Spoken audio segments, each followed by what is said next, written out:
नमस्कार दोस्तों, मैं हूं शिवराज और आप सुन रहे हैं हॉरर पॉडकास्ट मेरे यानी शिवराज के साथ। तो आइए आज की कहानी शुरू करते हैं। हाँ, हम भूत देखना चाहते थे, लेकिन इस बात का हमें आज भी पछतावा है कि हमने उस रात क्या किया था। हमने इस खेल के लिए बहुत भारी कीमत चुकाई थी। हम 3 दोस्त थे, निकिता, गुरु और मैं। मेरा नाम हरीश है। हम तीनों कॉलेज के पहले साल से ही अच्छे दोस्त बन गए थे। हमारे हॉस्टल अलग अलग थे, लेकिन फिर भी हम हमेशा एक साथ रहते थे। हालांकि निकिता एक लड़की थी, फिर भी वो हमसे ज़्यादा बहादुर थी। वो लड़कों की तरह ही रहती थी, लड़कों की तरह कपड़े पहनती थी और कभी कभी हमारे साथ सिगरेट भी पीती थी। लेकिन फिर भी वो पढ़ाई में हमसे ज़्यादा होशियार थी। यह हमारे कॉलेज का दूसरा साल था। परीक्षाएं खत्म हो चुकी थी और हर कोई घर जाने के लिए बेचैन था। हमने भी घर जाने की तैयारी कर ली थी और छुट्टी की अनाउंसमेंट होने का इंतज़ार कर रहे थे। और एक दिन कॉलेज में छुट्टी अनाउंस कर दी गई और सबको घर जाने के लिए कहा गया। दोपहर को हम तीनों कॉलेज से निकल गए। शाम तक यहाँ वहाँ घूमते रहे और फिर हॉस्टल जाने के लिए निकल पड़े। लड़कों को 8 बजे तक और लड़कियों को 7 बजे तक हॉस्टल में एंट्री दी जाती थी। उसके बाद गए तो पनिशमेंट। हम सब हॉस्टल के पास पहुंचे और इतने में निकिता बोली, अरे आज आखिरी दिन है, कल सुबह हम सब अपने अपने घर चले जाएंगे। चलो ना, कुछ तो एक्साइटिंग करते हैं। तब गुरु ने उसे कहा, क्या तुम्हें सिगरेट चाहिए? निकिता ने उसके गाल पर तमाचा मारा और बोली, पागल हो क्या? मैं इसे कभी भी पी सकती हूँ। मुझे तो बस बियर पीनी है। मैंने आज तक कभी बियर नहीं पी है और नहीं तुमने कभी पिलाई है। आज आखिरी दिन है, आज तो थोड़ी पीने दो। उसकी बात पर मैं हंसने लगा और गुरु भी।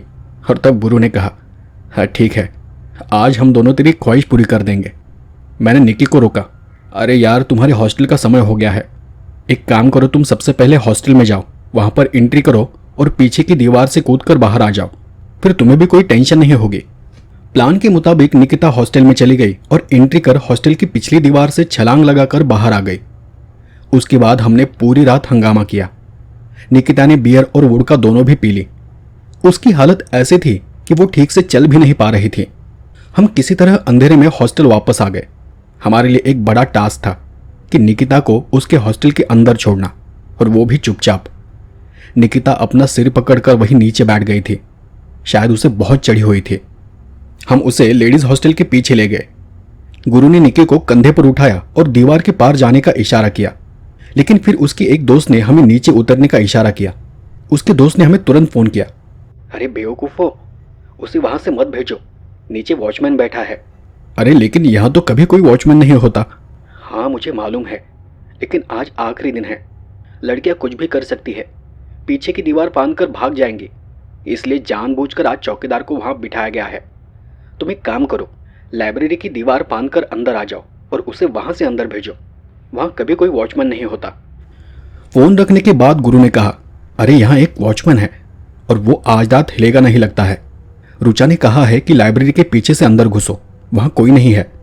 वो बात सुनकर मैं चुप हो गया और धीमी आवाज में उसे कहा, तुम्हें पता है ना कि हम कहां से उतरने वाले हैं?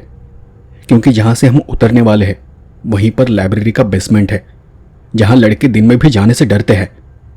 निक्की ने मेरे सिर पर मारा, ओ कायर कही के, तू हमेशा फट्टू ही रहेगा, चल अब नाटक मत कर।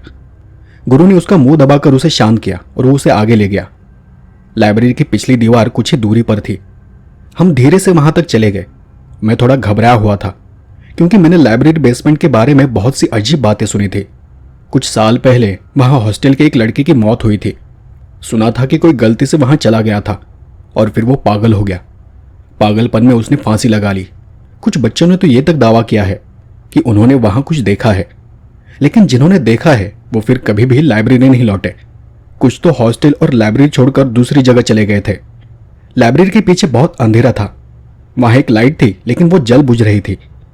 ऐसा लग रहा था मानो प्रकाश और अंधकार का खेल चल रहा हो। मैंने गुरु से कहा, देखो अगर तुम दोनों चाहो तो हम सुबह तक यहाँ बाहर रुक सकते हैं, फिर सुबह होते ही इसे चुपचाप अंदर छोड़ देंगे। इस पर गुरु ने मेरी तरफ देखा, और अगर वार्डन ने रात में चक्कर लगाया तो बेवजह हमें पनिशमेंट खानी पड़ जाएगी। तभी निकिता ने मुझे धक्का दिया, अरे अगर तुझे अंधेरे से इतना डर लगता है तो यहाँ से चला जा, मैं अकेले ही चली जाऊंगी। मैं हमेशा ये सोचता हूँ कि हर जगह कुछ ऐसी जगह होती है जो धीरे धीरे अंधेरे में सांस ले रही होती है। इस धरती पर कुछ ऐसे जीव है जो हाइबरनेट की अवस्था में रहते हैं। कुछ जानवर कई महीनों तक बिना कुछ खाए पिए खुद को दुनिया से छुपाए रखते हैं। इसी तरह अंधेरे में पनपने वाले जीव यानी छिपी हुई आत्माएं, भूत चुपचाप छिपकर कई वर्षों तक इंतजार करते हैं। फिर जब उनका समय आता है तो वो बाहर आती है और अपना शिकार करती है। कुछ सोचकर मैंने उसे कहा, ठीक है चलो अंदर जाते हैं, लेकिन हम बहुत देर तक पीछे नहीं रुकेंगे। तुरंत हॉस्टल के भीतर दीवार से कूदकर हॉस्टल की दूसरी ओर चले जाएंगे। मेरी बात पर दोनों मुस्कुराए और सिर हिलाया। हमने एक बड़ा सा पत्थर नीचे रखा और उस पर चढ़ गए। हमने निकी को उठाते हुए कहा कि पहले दीवार के ऊपर से झांक कर देख। उसने हमें इशारा किया कि सब कुछ ठीक है। फिर पहले हमने उसे कंपाउंड की दीवार पर चढ़ा दिया और हम भी दीवार पर चढ़ गए और तीनों साथ ही वहां से अंदर कूद पड़े। वहां पेड़ों के कई सारे सूखे पत्ते थे, ढेर सारी धूल थी। हम आगे बढ़े तो पता चला कि निकी हमारे साथ ही नहीं है, वो कहीं पीछे ही रह गई थी। हमने पीछे मुड़कर देखा तो निकी शीशे की ओर मुंह करके खिड़की से अंदर कुछ देख रही थी। गुरु नहीं डरा, लेकिन जब मैंने उसे देखा तो मैं डर गया था, क्योंकि वो बेसमेंट के पास वाले कमरे में ही झांक रही थी, जहां हर कोई जाने से डरता है। गुरु और मैं निकिता के पास भागे। मैंने उसे चिल्लाकर कहा, अरे निकिता तो ये क्या कर रही है, जल्दी चल यहां से। गुरु भी उसके साथ अंदर झांकने लगा। मैं फिर से चिल्लाया, अरे तुम दोनों पागल हो गए हो क्या? तुम्हें पता भी है तुम क्या कर रहे हो? ये वही कमरा है जिसके बारे में हॉस्टल में हर कोई बात करता है। लेकिन उन दोनों ने मेरी बात को नजरअंदाज कर दिया। अनजाने में मैंने भी उस शीशे की तरफ देखा। शीशा इतना धुंधला था कि अंदर कुछ भी दिखाई नहीं दे रहा था। निकिता और गुरु ने अपने हाथों से थोड़ा कांच को साफ किया और फिर से अंदर झांकने लगे। मैं पागलों की तरह इधर उधर घूम रहा था और उनसे बार बार कह रहा था कि चलो यहां से। कुछ देर बाद मुझे कहीं से चलने की आवाज आने लगी, मानो कोई धीरे धीरे पैर घसीटते हुए चल रहा हो। मैंने अंधेरे में इधर उधर देखा और उनसे कहा, चलो कोई आ रहा है, वॉचमैन होगा। लेकिन उनका ध्यान अंदर की ओर था। तभी जोर की आवाज हुई और उसी समय मैंने गुरु का कंधा पकड़ लिया। गुरु चौंक कर पीछे हट गया और निकी भी झटके से पीछे आ गई। हमें मेंटल है क्या तू? खामखा डरा दिया मुझे। मैंने निकी की ओर देखकर कहा, ये तो मेरे छूने से डर गया, लेकिन तू इतना क्यों डरी है? निकी ने अपनी आंखें चौड़ी करते हुए कहा, अरे अंदर का दरवाजा हिला और मैंने वहां पर एक पैर देखा। गुरु तुम भी यही देखकर डर गए थे ना? गुरु ने ना में सिर हिलाकर जवाब दिया, नहीं, मैं डर गया था क्योंकि इसने मेरा कंधा पकड़ लिया था। मैं उन दोनों पर चिल्लाने लगा, अरे वो सब रहने दो, अब पहले यहां से चलो, कोई आ रहा है। हमने कदमों की आहट सुनी और बिना शोर किए लाइब्रेरी की दूसरी ओर चले गए। वहां जाते समय मैंने बाईं ओर पीछे मुड़कर देखा। उस टिमटिमाती लाइट की रोशनी में मुझे एक आकृति खड़ी दिखाई दी। वो काली आकृति। जिस तरह से वो खड़ी थी, निश्चित रूप से वो कोई चौकीदार नहीं था, कोई हमारी ही उम्र का लड़का लग रहा था। हम लाइब्रेरी बिल्डिंग के बाईं ओर भागे और वहां से दीवार पर चढ़ने लगे। तभी लाइब्रेरी का वॉचमैन हमारी ओर दौड़ता हुआ आ गया। उसने पहले गुरु को पकड़ लिया और दीवार से नीचे खींचा। मैं नीचे ही खड़ा था। निकी गुरु का हाथ पकड़कर ऊपर चढ़ रही थी। आखिरकार हम तीनों पकड़े गए। उसने सीटी बजाई और दूसरा चौकीदार भी वहां भागता हुआ आ गया। वो हम तीनों पर चिल्लाने लगा। हमने उसे समझाने की बहुत कोशिश की, लेकिन निकिता की हालत देखकर उसने कहा, तुम तीनों की हालत ठीक नहीं लग रही, मैं तुम्हें नहीं छोड़ सकता। अगर कल को कुछ हो गया तो मेरी नौकरी चली जाएगी। और फिर वॉचमैन ने वार्डन को फोन किया और हमारे बारे में सब बता दिया। कुछ ही देर में वार्डन और हॉस्टल के कुछ लड़के वहां आ गए। हमने उनसे माफी मांगी, लेकिन उन्होंने हम तीनों को अगले दिन केबिन में आने के लिए कहा। गुरु और मैं हम दोनों कंट्रोल में थे, लेकिन निकी को ले जाने के लिए 2 लड़कियों को बुलाना पड़ा। गुरु और मैं अपने हॉस्टल के कमरे में लौट आए। तब गुरु मुझ पर चिल्लाने लगा, तुमने हमें पहले क्यों नहीं बताया कि वॉचमैन आ रहा है? उसकी बात सुनकर मैं चौंक गया। अरे अरे मैं तो तुम दोनों को कब से कह रहा था, लेकिन तुमने मेरी बात पर ध्यान ही नहीं दिया। लेकिन मैंने जो भी देखा वो कोई वॉचमैन नहीं था, वहां कोई और ही खड़ा था। वॉचमैन नहीं था तो क्या भूत था? अब अपनी बात छुपाने के लिए कुछ भी मत बोल, समझा? अरे हाँ सचमुच, तुमने उस तरफ नहीं देखा, लेकिन मैंने देखा। फिर हम अपने बिस्तर पर जाकर सो गए, लेकिन मुझे जरा भी नींद नहीं आ रही थी। जब भी आंखें बंद करता तो वो रोशनी में चमकती काली आकृति आंखों के सामने आ जाती थी। अगली सुबह हम उठकर तैयार हो गए। सोचा कि वार्डन से माफी मांग लेंगे और यहां से चले जाएंगे। इसी बीच चौकीदार वहां आया और उसने कहा कि हमें वार्डन ने बुलाया है। हम जल्दी से तैयार होकर वार्डन के केबिन के पास चले गए। निकिता हमसे पहले वहां हमारे सामने खड़ी थी। वार्डन ने हमारे ओर गुस्से से घूर कर देखा और कुछ कागज समेटते हुए कहा, मैं आप तीनों की फैमिली को रात की हरकत के बारे में बताना चाहती थी, लेकिन निकिता ने इसकी सारी जिम्मेदारी अपने ऊपर ले ली है, इसलिए तुम दोनों बच गए हो। लेकिन इसका मतलब ये नहीं है कि मैं तुम्हें इतनी आसानी से जाने दूंगी। मैं तुम्हें और 2 दिन हॉस्टल में रहने की सजा दे रही हूं और इन 2 दिनों में तुम तीनों को हॉस्टल से बाहर जाने की परमिशन नहीं होगी। अगर पनिशमेंट मंजूर है तो ठीक है, नहीं तो तुम पिछली रात की तरह भाग सकते हो। बस मैं ये सब तुम तीनों के रिकॉर्ड पर ले लूंगी, कॉलेज को और तुम्हारे माता पिता को भी इन्फॉर्म कर दूंगी। हमने उनसे कुछ नहीं कहा। हमने पनिशमेंट स्वीकार कर ली और हम तीनों केबिन से बाहर चले गए। बाहर आते ही वो दोनों फिर से मुझ पर बरसने लगे। सब तुम्हारी वजह से हुआ है। मैंने आश्चर्य से उनकी ओर देखा। मेरी वजह से? मैं तो तुमसे बार बार कह रहा था कि वहां मत जाओ। गुरु ने बात को बीच में तोड़ते हुए कहा, अरे निकी, कल तो ये मुझे कह रहा था कि इसने कल वहां एक भूत देखा था। गुरु की इस बात पर दोनों मुझ पर हंसने लगे। मैंने सफाई देते हुए जवाब दिया, देख, मैं ये कह रहा था कि मैंने कुछ अजीब देखा है। मुझे नहीं पता कि वो भूत था या क्या था, लेकिन वो दिखने में अजीब था। और अगर वो वॉचमैन होता तो क्या वो हमारे पीछे नहीं भागता? मेरी इस बात पर निकिता ने भी कहा, अरे हाँ, मुझे भी उस कमरे में देखते हुए कुछ अजीब सी वाइब्स आ रही थी। ऐसा लगा जैसे कोई चीज़ मुझे रोक रही है। तभी वॉचमैन हमारे सामने आकर खड़ा हो गया। तो क्या कल रात मज़ा आया? क्या सज़ा मिली?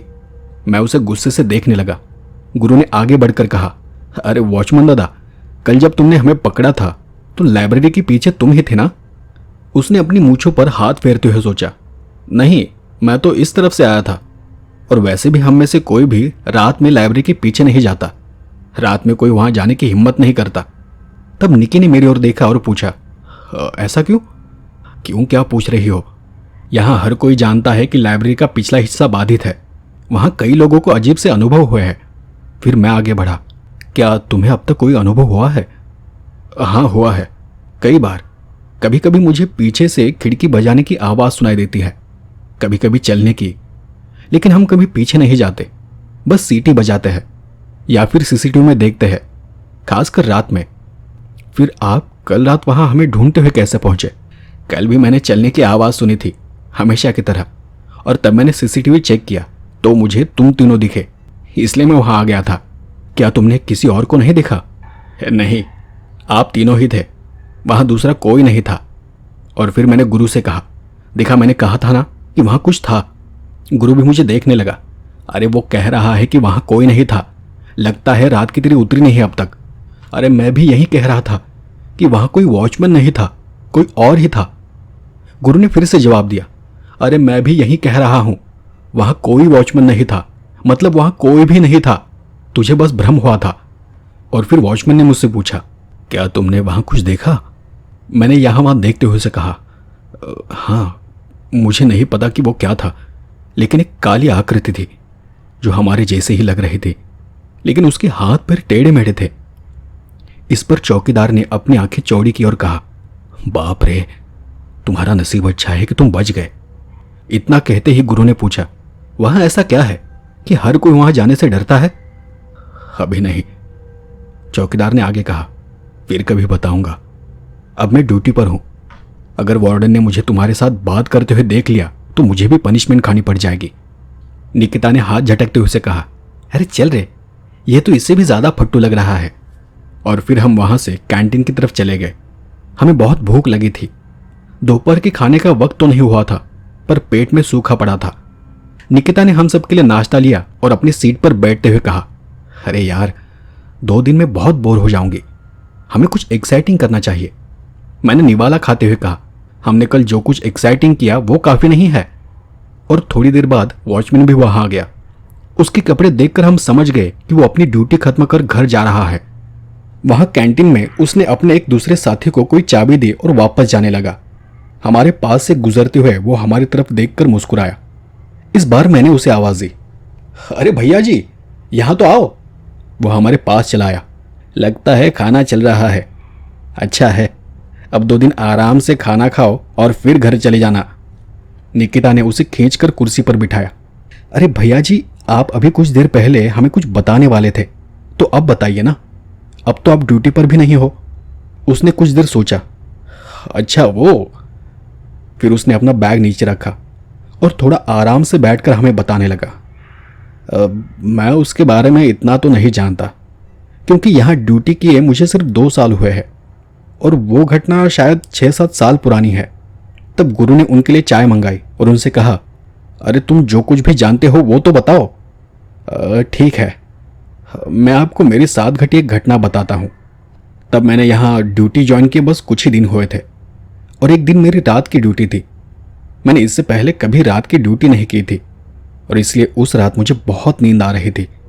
मेरे साथ एक और आदमी था, मतलब मेरा साथी, ड्यूटी पर था। उसने मुझे झपकियाँ लेते हुए देखा और मुझे कहा कि जाओ थोड़ा आसपास टहल कर आओ, तुम्हारी नींद उड़ जाएगी। तब मुझे उस जगह के बारे में कुछ भी पता नहीं था। मैं अपनी जगह से उठा और लाइब्रेरी के किनारे किनारे से टहलने लगा। चलते चलते फिर मैं पीछे की ओर चला गया। मुझे कहीं से एक आवाज़ सुनाई दी। मैंने अपने चारों ओर देखा, लेकिन वहाँ कुछ भी नहीं था। फिर मैं उस खिड़की के पास चला गया। वहाँ चलते समय मुझे महसूस हुआ कि कोई है जो ठीक मेरे पीछे पीछे चल रहा है। आवाज़ तो आ रही थी पर कोई नज़र नहीं आया।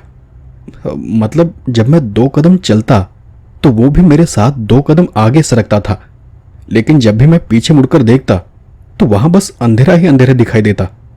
फिर मैं आगे बढ़ गया। थोड़ा आगे जाने पर मुझे एक कमरे की लाइट जली हुई दिखाई दी। बेसमेंट वाले कमरे में रोशनी थी। मैंने सोचा कि शायद मेरा साथी लाइट बंद करना भूल गया होगा। जैसे ही मैं खिड़की के पास पहुंचा, अंदर की लाइट अचानक बंद हो गई। मुझे लगा कि वहां कोई है और मुझे देखकर उसने एकदम से लाइट बंद कर दी होगी।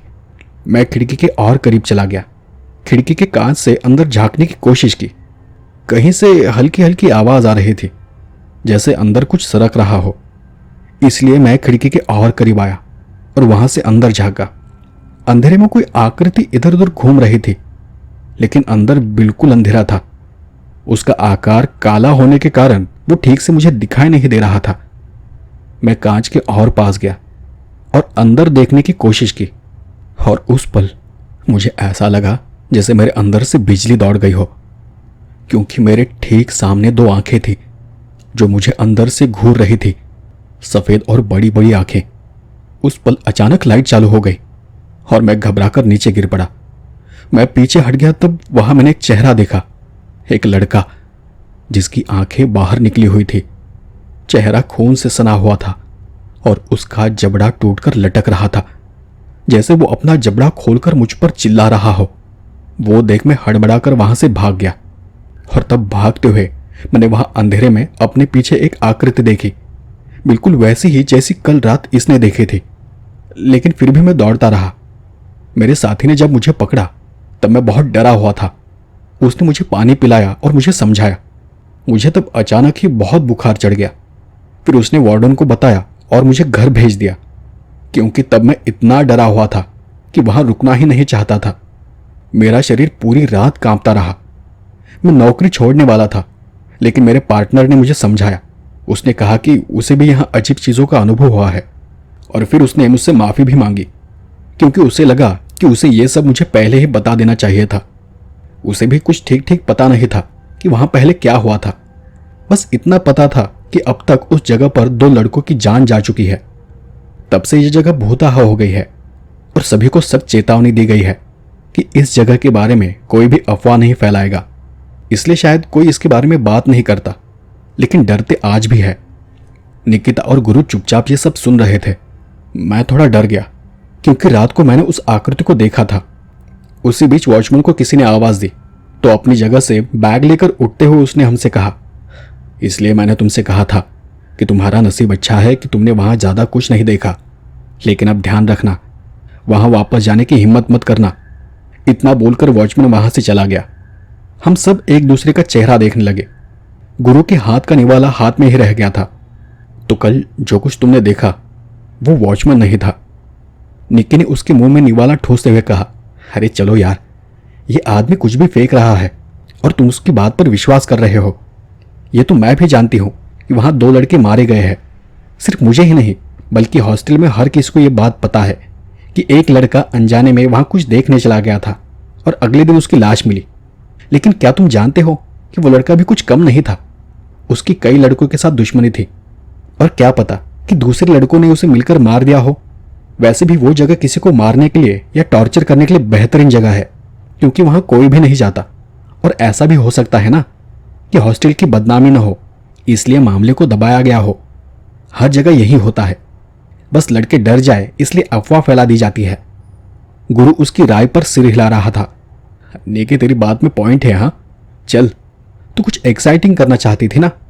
मेरे पास एक आइडिया है। मैंने उसकी बात को काटते हुए कहा, अरे पागल, हमें बाहर जाने की इजाजत नहीं है। हमें और 2 दिन यहीं पड़े रहना है, और इससे ज्यादा एक्साइटिंग और क्या हो सकता है।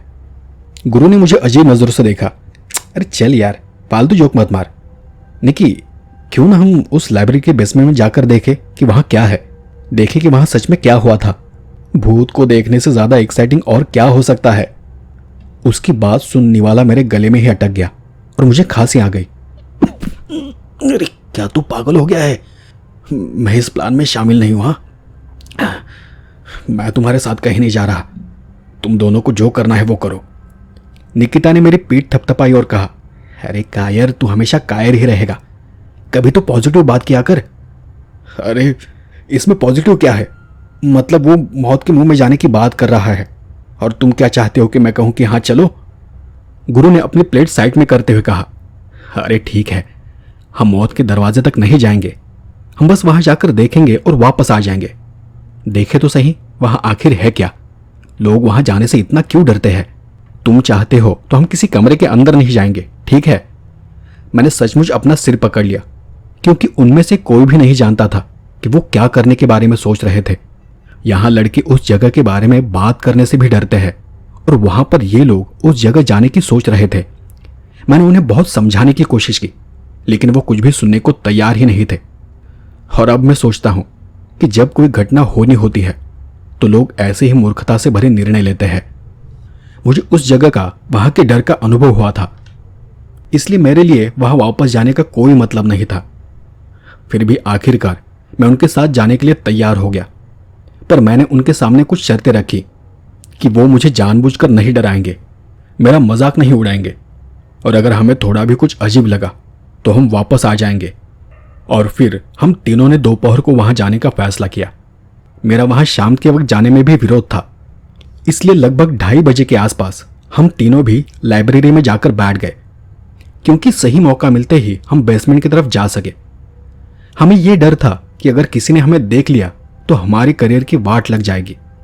उस दिन पूरी लाइब्रेरी में केवल हम तीनों बैठे थे, क्योंकि अब तक पूरा हॉस्टल खाली हो चुका था।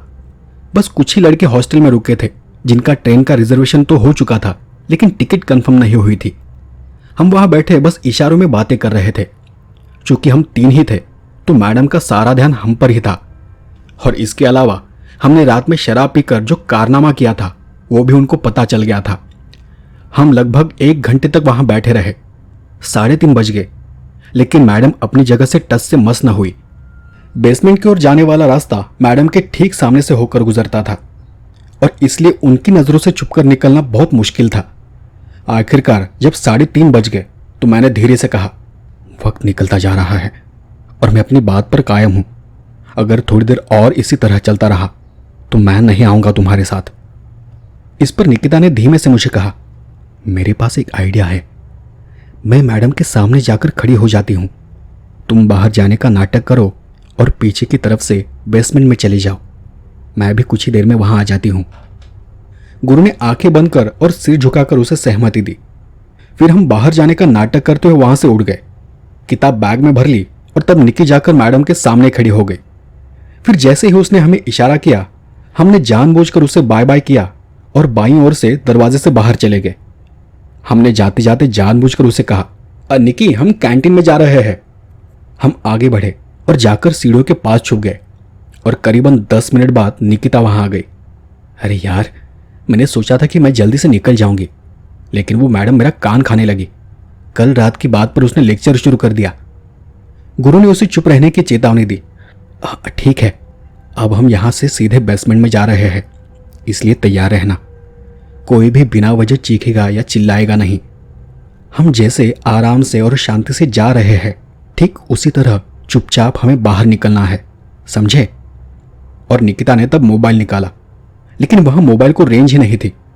वो जगह एकदम बंद सेल जैसी थी, बस दुर्गंध और चारों तरफ घना अंधेरा।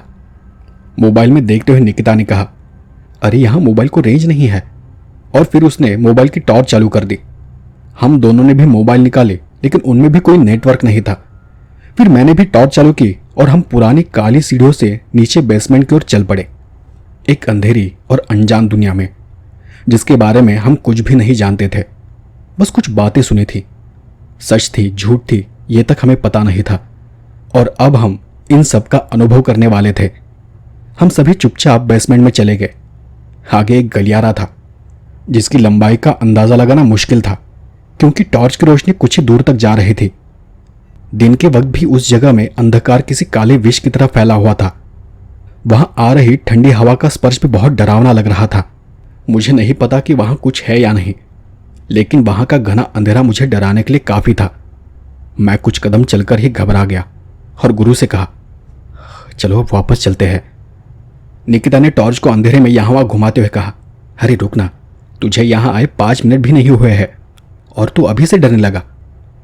गुरु आगे चलता रहा, चलो आगे चले, देखते हैं कि आगे क्या है। निकिता भी उसके पीछे चलने लगी, लेकिन मुझसे एक कदम भी नहीं चला जा रहा था। मेरे अंदर उस अंधेरे की तरह डर भर गया था, क्योंकि जो आकृति मैंने रात को देखी थी, वही आकृति बार बार मेरी आंखों के सामने आ रही थी। मुझे बार बार वही सब याद आ रहा था जो कि वॉचमैन ने हमें बताया था। मैंने थोड़ी हिम्मत की और 4 कदम थोड़ा आगे बढ़ा। वहां इतना सन्नाटा था कि ऊपर से आने वाली आवाज भी डरावनी लग रही थी। निकिता ने पीछे मुड़कर मेरी ओर देखा और जल्दी से उनके पास आने का इशारा किया। मैंने बस हाँ कहा और फिर से 3-4 कदम आगे बढ़ गया। मेरे हाथ पांव पसीने से तर हो रहे थे, दिल जोर जोर से आवाज कर रहा था। आगे क्या होगा, इस डर से दिमाग सुन्न हो गया था। जब वो दोनों 4 कदम आगे जाते थे, तब कहीं मैं 1 कदम चलता था और तभी गुरु ने कहा, अरे यहां तो कुछ भी नहीं है, क्या भूत है, सब बस झूठी अफवाह है। उसकी आवाज उस बंद जगह में गूंज रही थी। उसी समय मैंने किसी तरह की चटकने की आवाज सुनी, जैसी हड्डी टूटने पर सुनाई देती है। मैंने घबरा के पीछे देखा, कौन है कौन है, लेकिन पीछे कोई नहीं था। मैंने फिर से खुद को शांत किया और मेरा ध्यान दाईं ओर चला गया। वहां एक दरवाजा था। मैं अचानक उसे देख बहुत ज्यादा डर गया और पीछे हटते हुए दीवार से टकरा गया। गुरु ने मेरी आवाज सुनी और मेरे पास आ गया। अब क्या हुआ फट्टू? मैंने उसे कहा, कुछ नहीं, मुझे लगा कि कोई मेरे पीछे है, इसलिए मैंने पीछे देखा, पर वहां कुछ भी नहीं था। तभी अचानक मेरी नजर इस दरवाजे पर पड़ी। ये पहले यहां नहीं था। उन दोनों ने मुझे शक की नजरों से देखा और अजीब तरह से घूर कर कहा, कहीं तू ही इस लाइब्रेरी का भूत तो नहीं? क्योंकि जब हम यहां से आगे गए थे तब तो यहां कुछ भी नहीं था, और अब यह दरवाजा कहां से आ गया? निकिता ने भी उसकी हाँ में हाँ मिलाई। गुरु ने तब दरवाजे की ओर देखते हुए कहा, अरे ये देखो, इस पर क्या लिखा है? निक्की ने टॉर्च की रोशनी में उसे पढ़ने की कोशिश की। NARAK, नारक। नारक मतलब? मैंने बड़ी बड़ी आंखों से उसे पढ़ा। नारक नहीं, नरक लिखा है। इस पर जो निशान बना है वो नरक का निशान है, और जिसने भी इसे बनाया होगा वो शायद यही कहना चाहता होगा कि ये एक नरक का द्वार है। गुरु ने मुझे पीछे धकेल दिया। अरे यार, इसने फिर से बकवास शुरू कर दी। मैंने अपना सिर ना में हिलाया और उन दोनों से कहा, नहीं नहीं, हमने तय किया था कि अगर कुछ भी अजीब लगा तो हम यहां एक पल भी नहीं रुकेंगे। और यह दरवाजा, इस पर लिखे ये शब्द इसी बात का साइन है कि यह जगह अच्छी नहीं है, और इसलिए अब मैं जा रहा हूं। निकिता ने टॉर्च मेरे ऊपर मारते हुए कहा, अरे पागल, 2 मिनट रुक तो सही। सब कुछ तुझे ही महसूस होता है, तुझे ही नजर आता है। हमें तो अभी तक कुछ भी अजीब दिखाई नहीं दिया और नहीं कुछ सुनाई दिया है। मैंने निकिता के सामने हाथ जोड़े। निक्की, मेरी बात सुन, चल यहां से, बहुत हो गया, चलो अब वापस चलते हैं। यहां आने के बाद से मुझे कुछ अजीब सा लग रहा है। गुरु ने निकिता को रोकते हुए कहा, अरे बस एक आखिरी बार, अगर अब हमें कुछ भी महसूस हुआ तो हम ज़रूर वापस चले जाएंगे। उन दोनों ने मेरा हाथ पकड़ लिया, नहीं तो मैं वहां से जाने ही वाला था। गुरु ने फिर मुझे कहा, बस एक बार उस दरवाजे के पास चलकर देखते हैं, बस एक बार उसके फोटो ले लेते हैं और उसके बाद हम चले जाएंगे, ठीक है? मैंने उससे फिर वही कहा, नहीं, हमने अंदर न जाने का डिसीजन लिया था। अरे हाँ हाँ, मुझे पता है, मैं बस करीब से उसे देखना चाहता हूं, मैं अंदर नहीं जाऊंगा। वैसे भी उस दरवाजे पर बड़ा सा ताला लगा है। मैंने एक बार गुस्से से उन दोनों को देखा और धीरे से सिर हिलाया। हम वापस दरवाजे पर चले गए। दरवाजे पर कुरेदे हुए शब्द ऐसे लग रहे थे जैसे किसी ने उन्हें नाखून से कुरेद कर बनाया हो। हम फिर दरवाजे को ध्यान से देखने लगे। उस पर बहुत सारे अजीब आकार और अजीब से चिन्ह बने हुए थे, दरवाजे के चारों कोनों पर और बीच में भी। जब हम उन्हें देख रहे थे तो गुरु ने अपना कान दरवाजे पर लगाया और कुछ सुनने की कोशिश करने लगा।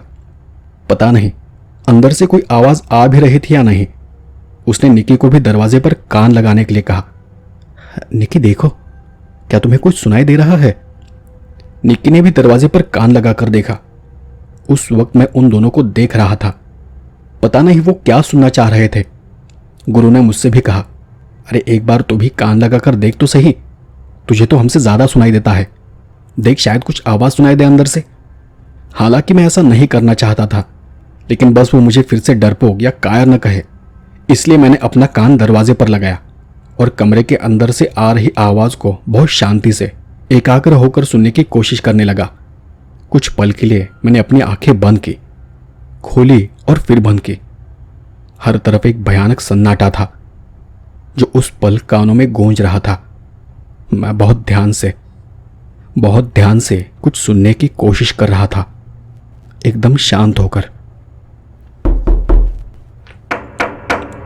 आवाज इतनी तेज थी कि मेरा शरीर कांप उठा।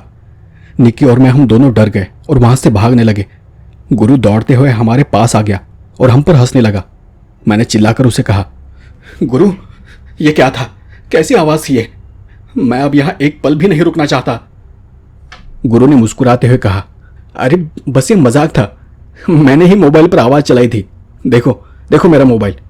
अरे मैंने बस तुम्हें डराने के लिए आवाज लगाई थी। निकिता ने हाँफते हुए कहा, तुम सच में पागल हो। देखो मैं भी कितनी डर गई। एक पल के लिए मुझे भी ऐसा लगा कि सच में किसी ने अंदर से दरवाजा खटखटाया है। वो अब भी हम पर हंस रहा था, लेकिन इस बार मैंने गुरु का साथ नहीं दिया।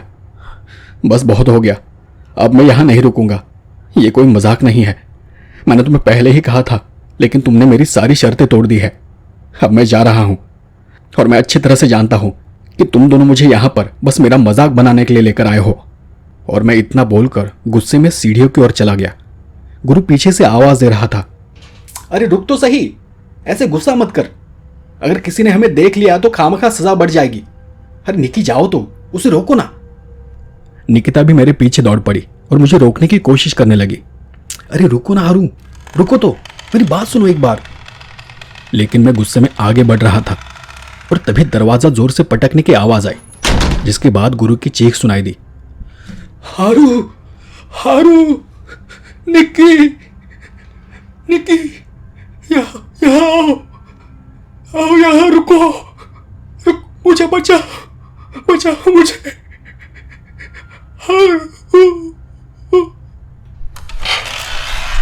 चलते चलते मैं उस पर चिल्लाया, इससे कोई फायदा नहीं होने वाला। चाहे तुम कुछ भी करो, मैं वापस नहीं आने वाला। और मैं गुस्से से वहां की सीढ़ियां चढ़कर ऊपर चला गया। निकी मुझे रोकने के लिए मेरे पीछे आ गई। उसने मुझे रोका, मुझसे माफी मांगी और मुझे चुप रहने के लिए कहा, लेकिन उस वक्त मैं बहुत ज्यादा गुस्से में था। मैं बिना कुछ बोले गुस्से में उसके सामने से चला गया। जब मैं लाइब्रेरी के दरवाजे से आगे गुजरा, तब शायद मैडम ने मुझे देख लिया और उसने वहीं से आवाज दी, कौन है वहां? लेकिन मैं तेजी से लाइब्रेरी के बाहर चला गया और मैडम ने निकिता को पकड़ लिया। बाहर निकलते वक्त मैंने मैडम की आवाज सुनी, निकिता, तुम यहां क्या कर रही हो? मैं गुस्से में हॉस्टल में चला गया। मैंने अपना बाकी सामान अपने बैग में रखा और जाकर बेड पर लेट गया। मैंने गुस्से में बाथरूम में जाकर 3-4 सिगरेट भी पी ली। फिर जैसे जैसे अंधेरा होता गया, मेरा गुस्सा भी कम होता गया। अब मुझे थोड़ी चिंता होने लगी, क्योंकि इतना वक्त बीत जाने के बाद भी मुझे उनका कॉल नहीं आया था और न ही गुरु वापस कमरे में आया था। मैंने 7 बजे तक इंतजार किया और फिर मैंने गुरु को फोन लगाया, लेकिन उसका फोन बंद आ रहा था। फिर मैंने निकिता को फोन किया, उसकी फोन की रिंग जा रही थी, लेकिन उसने मेरी कॉल काट दी और बस एक मैसेज भेजा, I am busy, call you later. मुझे फिर गुस्सा आ गया। जानता था कि वो दोनों जानबूझकर मुझे अवॉइड कर रहे हैं। ठीक है, अब मैं भी देखता हूं, मैं भी फोन नहीं करूंगा। मैंने 8 बजे कैंटीन में जाकर लंच किया। मुझसे कैंटीन वाले ने पूछा भी, तुम्हारे दोस्त कहाँ है? मैंने उसे गुस्से में ही कहा, पता नहीं मर गए होंगे कहीं, मैं क्या करूं? वो दोनों तो बहुत बहादुर है और मैं फट्टू हूं ना। उसे कोई अंदाजा नहीं था कि मैं किस बारे में बात कर रहा हूं। खाना खाने के बाद मैं वापस कमरे में चला गया। तभी निकी का फोन आया। इस बार मैंने कॉल काट दिया और फोन बंद कर दिया और चुपचाप जाकर बेड पर सो गया। मैं कुछ देर तक बस करवटें बदलता रहा, फिर पता नहीं कब मैं गहरी नींद में सो गया। मैंने एक चटकने की आवाज सुनी, हड्डियां टूटने जैसे कुछ। जब मैं उठा तो मेरे चारों तरफ अंधेरा था और मैं फर्श पर लेटा हुआ था। फर्श के ठंडे स्पर्श से मैं बहुत डर गया। मेरे शरीर पर रोंगटे खड़े हो गए, क्योंकि अभी कुछ देर पहले मैं हॉस्टल के एक कमरे में सो रहा था। तो मैं यहां कैसे पहुंचा? ये कौन सा कमरा है? किसका कमरा है? कमरे की लाइट बंद चालू हो रही थी। ये कौन सी जगह है? मैं डरकर खड़ा हो गया। चारों ओर दीवारों पर सितारों जैसे विचित्र चिन्ह बने हुए थे, बहुत ही अजीब से। जब मैं उन्हें देख रहा था, मुझे कदमों की आहट सुनाई दी। लगा जैसे कोई पैर घसीटकर चल रहा हो। मेरा ध्यान खिड़की की ओर चला गया। कोई बाहर टहल रहा था। मैं ये देखने के लिए खिड़की के पास गया कि ये कौन है। बाहर का कुछ भी साफ नजर नहीं आ रहा था, इसलिए मैंने कांच की धूल साफ की और फिर से बाहर देखने की कोशिश की। लाइट अब भी झपक रही थी। जब मैं बाहर देख रहा था तो एकदम से लाइट बंद हो गई और काफी देर तक बंद रही। मैंने शीशे पर कुछ खड़खड़ाहट सुनी और एक झटके में सब तरफ रोशनी हो गई। मुझे एक चेहरा दिखाई दिया, एक भयानक चेहरा।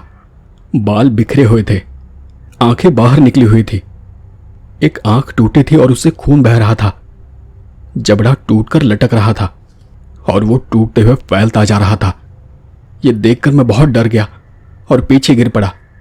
वॉचमैन ने कहा था बिल्कुल वैसा ही चेहरा। मैं घबरा गया और अपने बचाव के लिए इधर उधर कुछ ढूंढने लगा, लेकिन वो चेहरा अब भी कांच से चिपका हुआ था। तब मुझे महसूस हुआ कि यह तो गुरु का चेहरा है, ये तो गुरु ही है। मैं फिर खिड़की के पास आया, खिड़की खोलने की कोशिश करने लगा। गुरु, गुरु क्या हो गया है तुझे? गुरु तू ठीक तो है ना? लेकिन तब तक उसका चेहरा पीछे अंधेरे में खिड़की से दूर हटता चला गया। मैं जोर जोर से सांस ले रहा था। मेरे हाथ पैर ठंडे पड़ चुके थे और मुझे कुछ भी पता नहीं था कि यहां क्या हो रहा है। इसी बीच किसी ने मेरे कंधे को छुआ। मेरा पूरा शरीर कांप उठा। मैं एकदम से पीछे मुड़ा। गुरु मेरे पीछे खड़ा था, लेकिन अब वो ठीक था और वो मुझे देखकर मुस्कुरा रहा था।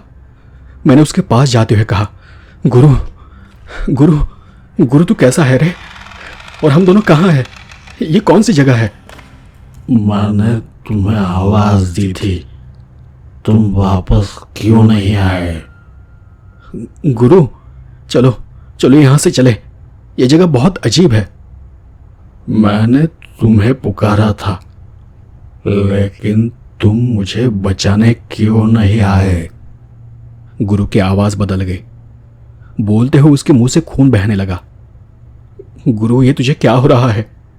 मैंने उसका हाथ पकड़ा, लेकिन उसी क्षण उसका हाथ चटकने की आवाज के साथ ही टूट गया और अचानक टेढ़ा हो गया। मैंने घबराकर हाथ छोड़ दिया और दीवार के पास जाकर झुककर खड़ा हो गया। गुरु, गुरु, ये तुझे क्या हो रहा है? तू ऐसा क्यों कर रहा है? तुम मुझे बचाने क्यों नहीं आए? और इस वाक्य के साथ ही उसका जबड़ा खुल गया। मुंह से खून बहने लगा। एक आंख फूटकर बाहर निकल आई। चेहरे की हड्डियां टूटने लगी और उनसे खून रिसने लगा। मैं घबराकर वो सब देख रहा था। तभी दरवाजे पर जोर से दस्तक हुई और उसके साथ ही मैं होश में आ गया। मेरी नींद उड़ गई। मेरा शरीर पसीने से भर चुका था। कोई मेरे कमरे का दरवाजा खटखटा रहा था। मैं शांत हुआ और जाकर दरवाजा खोला। दरवाजे पर हॉस्टल का एक लड़का खड़ा था। क्या हुआ? उसने अपना फ़ोन दिखाते हुए कहा। अरे निकिता का फ़ोन आया था, वो कब से तुझे फ़ोन ट्राई कर रही है, फ़ोन कर उसे, बहुत परेशान लग रही थी। मैंने तुरंत मोबाइल ऑन किया। जैसे ही मैंने मोबाइल चालू किया मुझे एक के बाद एक मैसेज आने लगे। 25 मिस कॉल और निकिता के कुछ मैसेज थे जिनमें उसने लिखा था सॉरी, प्लीज़ फ़ोन उठाओ। और एक मैसेज में यह भी लिखा था गुरु कहाँ है, उसका फ़ोन बंद क्यों आ रहा है। उस मैसेज को पढ़कर मेरा दिमाग सुन्न हो गया, क्योंकि अभी जो मैंने सपना देखा था वो मेरे दिमाग में घूमने लगा। एकदम से गुरु का खून से सना हुआ चेहरा मेरी आंखों के सामने आ गया। मैंने निकिता को फ़ोन किया और वो रोने लग गई। उसने मुझे सबसे पहले यही कहा कि गुरु को फ़ोन दे। मैंने कहा कि गुरु मेरे साथ नहीं है, मुझे लगा कि वो तुम्हारे साथ है और इसलिए मैंने तुम्हें पहले फ़ोन किया था, लेकिन तुम्ही ने मेरा फ़ोन काट दिया तो मुझे और गुस्सा आ गया। उसने रोते हुए कहा, हाँ, क्योंकि मैं उस वक्त मैडम के केबिन में थी। लाइब्रेरी की मैडम ने फिर से मेरी कंप्लेंट कर दी थी, पर मुझे लगा कि वो वापस आकर तुम्हारे साथ चला गया होगा। ऐसा लग रहा था मानो हम दोनों को बिजली का झटका लग गया हो। मैं कुछ देर चुप रहा। मैंने थोड़ा शांत होकर उससे कहा, अभी इस वक्त नीचे आओ, वॉचमैन को बताकर लाइब्रेरी के पास आ जाओ, मैं हॉस्टल के लड़कों को लेकर वहीं आता हूं। मैं कुछ लड़कों के साथ लाइब्रेरी पहुंचा। वहां के वॉचमैन को पूरी कहानी बताई, लेकिन मेरी बात सुनकर वो खुद डर गया और उसने नीचे जाने से साफ मना कर दिया। आखिरकार उसने वार्डन को फ़ोन किया और फिर वार्डन ने पुलिस को। वार्डन और पुलिस दोनों ही थोड़ी देर में वहां आ गए और हमें अपने साथ नीचे तहखाने में ले गए। नीचे तहखाने का दरवाज़ा खुला था और वहीं दरवाजे के पास गुरु की लाश पड़ी हुई थी, जैसा कि मैंने अपने सपने में देखा था, ठीक उसी हालत में। मैं आपको बता नहीं सकता कि उसकी हालत देख मैं कितना रोया था। गुरु की मौत के बाद तो सब जांच हुई, निकी और मुझे उसकी सज़ा भी मिली, लेकिन मैं आज तक उस बात को भूल नहीं पाया हूं। जब हॉस्टल में सभी इस बात पर शोक मना रहे थे, तब एक वॉचमैन मेरे पास आकर बैठ गया, जो कि काफ़ी सालों से वहां काम कर रहा था। उसने मेरी तरफ देखा और मुझसे कहने लगा, बहुत साल बीत चुके हैं उस बात को। यहाँ एक लड़का रहता था इसी हॉस्टल में, थोड़ा पागल था, भूत प्रेतों में उसे ज़्यादा ही विश्वास था। उसकी अजीब हरकतों के कारण हॉस्टल के सब लड़के उससे दूर रहते थे, उससे बात भी नहीं करते थे। वो हमेशा अजीब अजीब किताबें पढ़ा करता, काला जादू, पिशाच, प्रेतनी और उनको वश करने के बारे में। एक रोज़ मैंने उसे नीचे बेसमेंट में देखा था। वहाँ एक खराब कमरा था जहाँ वो छुपकर अपने इन सब कामों को अंजाम देता था। मैंने उसे कई बार टोका था। आखिरकार मैंने दरवाजे पर ताला लगा दिया। पता नहीं फिर कैसे उसने वहाँ जाने का दूसरा रास्ता ढूंढ लिया। वो खिड़की से अंदर जाने लगा। तब हमें कुछ भी पता नहीं था। फिर एक रोज़ आधी रात को हमें कहीं से चीखने चिल्लाने की आवाज़ें आने लगी। हम ढूंढते हुए आवाज़ की दिशा में नीचे कमरे में जा पहुँचे। दरवाज़ा खोलकर देखा तो उस लड़के पर कोई आत्मा सवार थी। वो अजीब आवाज़ में बात कर रहा था। हमने उसे बचाना चाहा, वहाँ से दूर ले जाना चाहा, लेकिन आत्मा ने उसे इस तरह से काबू कर लिया था कि जब भी हम उसे उस कमरे से बाहर ले जाते, उसके शरीर का कोई ना कोई हिस्सा टूट जाता था। एक एक कर उसके हाथ पैर टूट गए, उसका सिर टूट गया, आंखें बाहर निकल आ गई, पर हम उसे बचा नहीं सके। और उस घटना के बाद वो लाइब्रेरी के पीछे दिखाई देने लगा। उसकी वहाँ आवाज़ें सुनाई देने लगी। शायद तुम समझ रहे हो कि मैं तुमसे क्या कहना चाहता हूँ। जो हुआ बुरा हुआ, लेकिन उसे रोकना तुम्हारे हाथ में नहीं था। तो इस बात का अपने आप को कभी दोष मत देना। जो होना था हो गया, तुम बस अपना ध्यान रखना। इतना बोलकर वो वॉचमैन वहाँ से उठकर चला गया और मैं बस उसकी जाती हुई आकृति को देखता रह गया।